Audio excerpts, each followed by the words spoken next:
go more into a discussion on how Captain Marvel is going to be the strongest character, because like I said, a lot of people have been saying it's SJW when they'd be perfectly fine if a male character was the strongest, as it has been. Like Thor, Hulk, Thanos were all the strongest, but it's really weird. People were fine with Hela, who was also one of the strongest, but some people did complain about that as well, but no one complains about male characters being the strongest character, and people are obviously complaining about Carol going to be the strongest character, and it actually makes a lot of sense, as in the comics she is one of the strongest characters, be it as Captain Marvel or when she was with the X-Men as the character of Binary, because when she goes Binary, she is the most powerful being, as she is basically pure energy and she absorbs energy,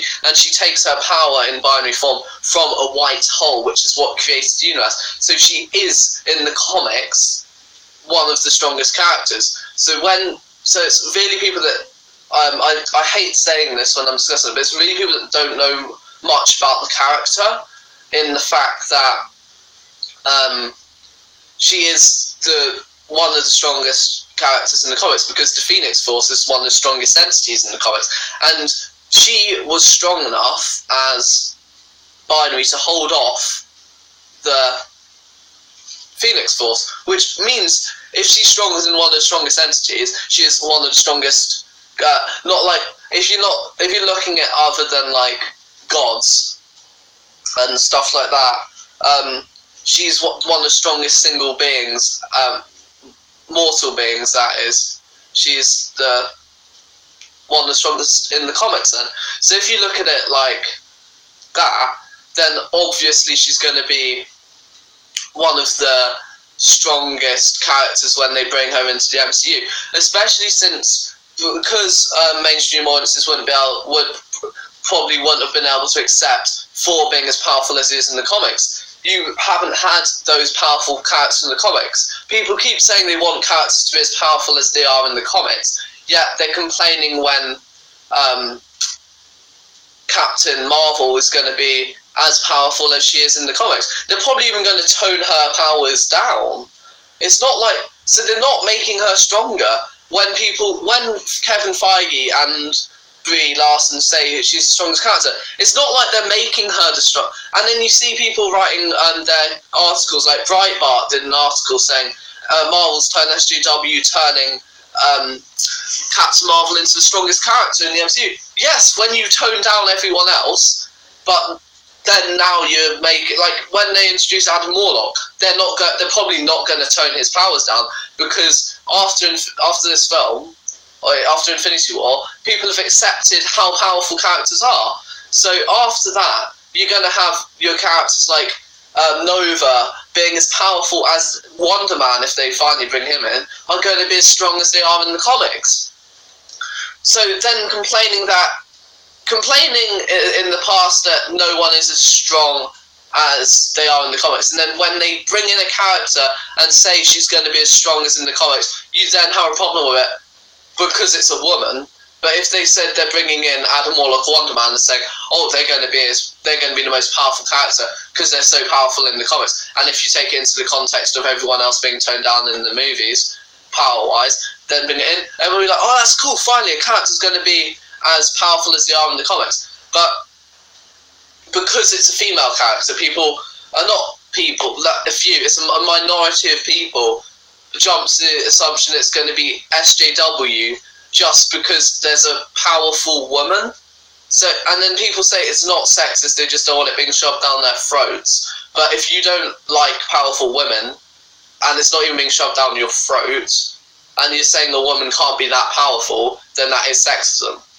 No way looking around it. If you find a man being that powerful, but you're not finding a woman being that powerful, to me and quite a lot of people, that is sexism. And I'm not saying everyone who's nervous about Captain Marvel being in the MCU is sexist. I'm not saying there's no need to worry that they're turning her into an SJW character. I'm just saying there is sexism behind a lot of the articles, basically fear-mongering on the fact that she is going to be the most powerful character, even though she is one of the most powerful characters, as I said, in the comics, in binary form. So they've never said that in her Captain Marvel form, when she's standard Captain Marvel, she is going to be the most powerful character.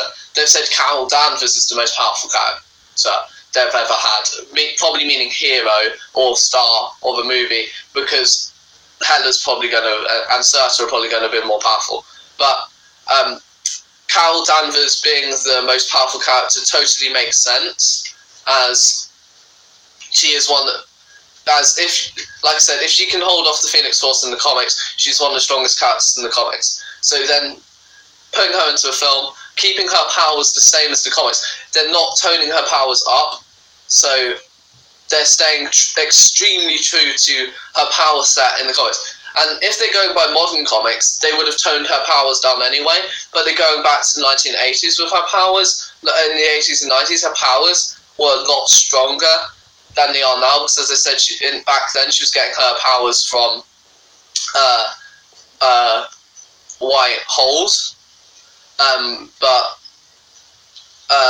then she kind of lost that power when she became Warbird, so she hasn't been that powerful in the comics recently, and in Captain Marvel she's lost some of her powers. Like, she doesn't really blast power from her hands anymore, like she used to blast like Thanos would in the comics, but in the comics she's more like punching now. And also in the comics she used to have what's called the Seventh Sense, which is kind of like the Spidey sense, but a bit more powerful. But she hasn't used that recently that I can think of in the comics. So they've toned her down anyway. So there is obviously some understanding when people say they're making her more powerful. They're making her more powerful in the movies than Captain Marvel at the moment in the comics. But when she was Ms. Marvel and Warbird, she was more powerful than when she's Captain Marvel. So they're not really making her more powerful, if you get my drift. That's going to be the end of my rant, as it's about to get to the after credit, and of